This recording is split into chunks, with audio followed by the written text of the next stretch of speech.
নমস্কার বন্ধুরা, আমি প্রেমের অভিষেক কবিতা রবীন্দ্রনাথ ঠাকুরের পাঠ করে শোনাচ্ছি। তুমি মোরে করেছ সম্রাট, তুমি মোরে পরায়েছ গৌরব মুকুট, পুষ্প ডোরে সাজায়েছ কণ্ঠ মোর, তব রাজ টিকা দীপিছে ললাট মাঝে মহিমার শিখা অহর নিশি।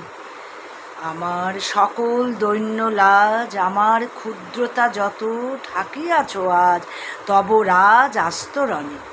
হৃদিশয্যাতল শুভ্র দুগ্ধ ফেন নিভ, কোমল শীতল তারি মাঝে বসায়েছ। সমস্ত জগৎ বাহিরে দাঁড়ায়ে আছে, নাহি পায় পথ সে অন্তর অন্তঃপুরে। নিভৃত সভায় আমারে চৌদিকে ঘিরি, সদা গান গায় বিশ্বের কবিরা মিলি। অমর বীণায় উঠিয়াছে কি ঝঙ্কার, নিত্য শোনা যায় দূর দূরান্তর হতে।